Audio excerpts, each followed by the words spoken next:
Dalam nama Bapa dan Putra dan Roh Kudus. Amin. Saudari dan saudara terkasih, selamat jumpa kembali dalam program Gema Paulus, edisi Kamis 5 Maret 2026 bersama saya Pastor Dan Klau OFM. Firman Tuhan hari ini diambil dari Injil Lukas. Sekali peristiwa Yesus berkata kepada murid-muridnya, "Ada seorang kaya yang selalu berpakaian jubah ungu dan kain halus, dan setiap hari ia bersukaria dalam kemewahan.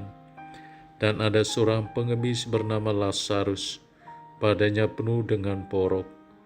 Ia berbaring dekat pintu rumah orang kaya itu dan ingin menghilangkan laparnya dengan apa yang jatuh dari meja orang kaya itu. Malahan anjing-anjingnya datang dan menjilati boroknya. Kemudian matilah orang miskin itu, lalu dibawa oleh malaikat-malaikat ke pangkuan Abraham.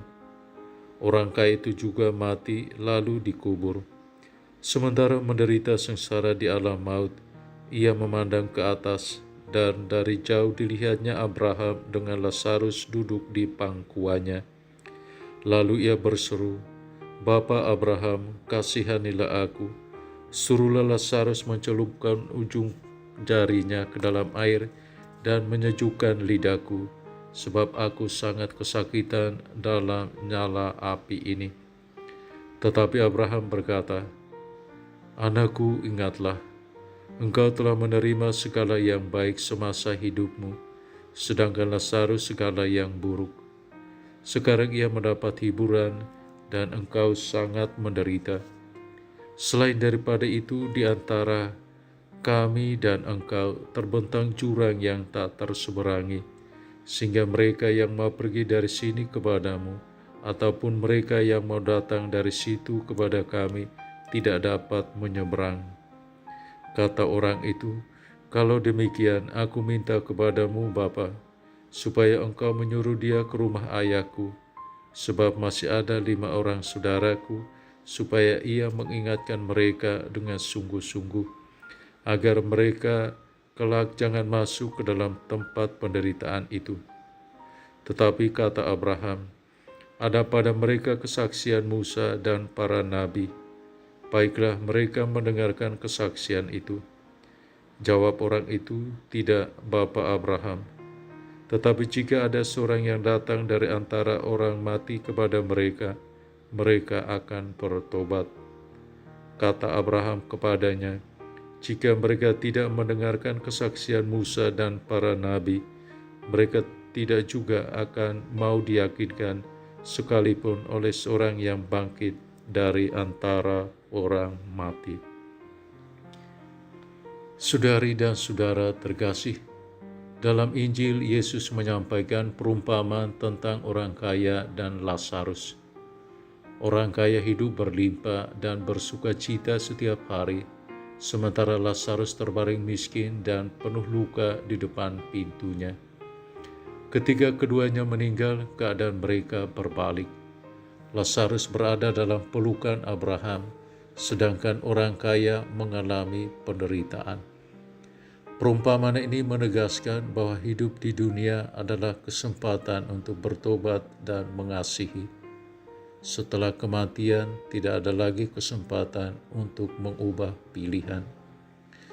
Yesus menyoroti sikap hati bukan sekadar kepemilikan harta.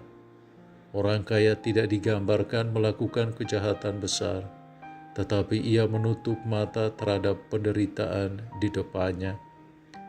Ia gagal melihat Lazarus sebagai sesama. Pesan ini sangat kuat.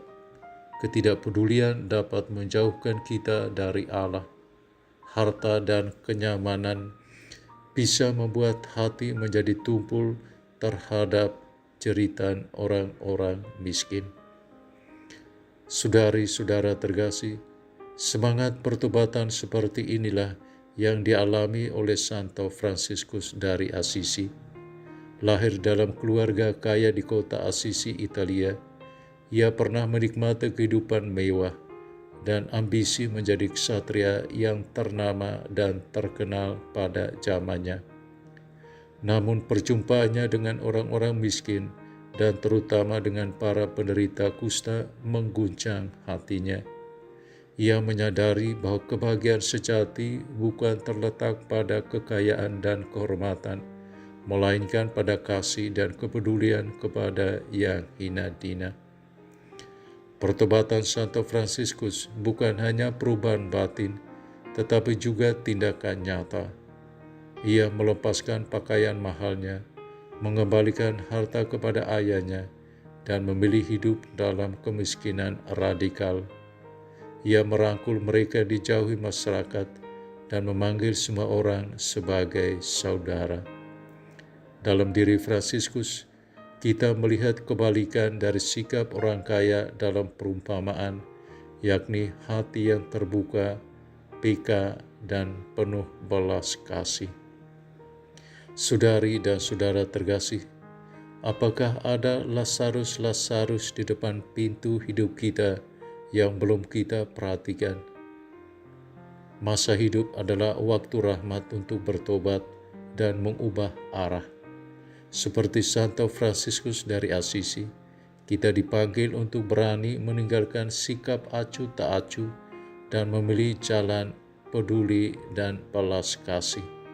Dengan demikian, kita mempersiapkan diri bukan hanya untuk kebahagiaan duniawi, tetapi untuk persekutuan abadi bersama Allah. Kini terimalah berkat Santo Fransiskus dari Assisi. Semoga Tuhan memberkati dan melindungi saudara. Semoga Dia mengarahkan pandangannya kepada saudara dan mengasihani saudara. Semoga Dia memalingkan wajahnya kepada saudara dan memberi saudara damai sejahtera. Dan semoga Tuhan memberkati saudara, Bapa dan Putra dan Roh Kudus. Amin.